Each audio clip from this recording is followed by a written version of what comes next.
Use the state signal type to see the data from one or more channels only when the state of another channel changes. Here we have added a state signal type to filter the data of a changing address bus. We are only interested in the value on the address bus when the ALE, address latch enable, signal is active. We have selected the ALE signal as our clock, so we can filter the random noise on the data channels. As you can see, the address value is latched when the clock transitions low. We are using marker M1 to show when we latch the new value. The state signal can be used to mask invalid data during bus transitional periods, or filter the noise that occurs during unqualified periods, making it easier to analyze true data. Let's open the State Signals editor to see its configuration options. Click on the signal name to open the editor, or use the Edit menu item.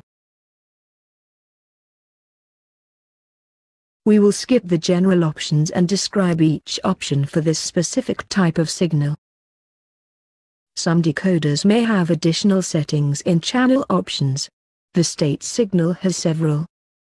You can select the active level of the clock, choose rising, falling or both.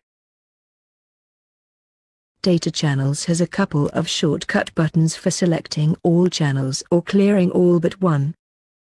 You can also specify to invert the data before decoding it.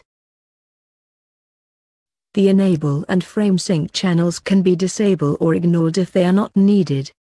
When ignored, they will not display in the waveform views. Select the Enable and Frame Sync levels if needed.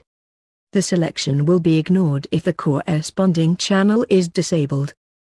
In Frame Sync, the last two options specify that one edge starts a frame and the other edge terminates the frame. Specifying the end frame just ends it earlier for aesthetics.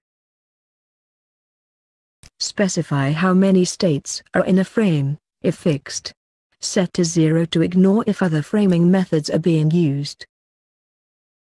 Show Field Idles specifies whether idle time between fields should be shown as a hashed field, or if the current field should just extend to the next field.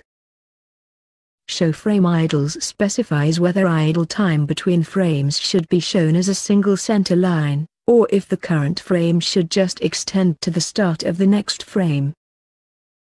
I will jump to the beginning of the capture, to demonstrate this next feature.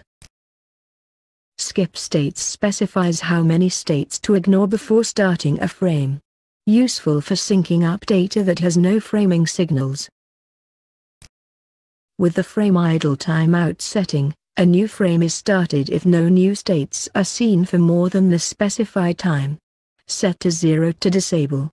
This can be useful if there are no sync lines or field counts but you can see a consistent pause before each frame starts. This concludes our basic demo of the state signal configuration.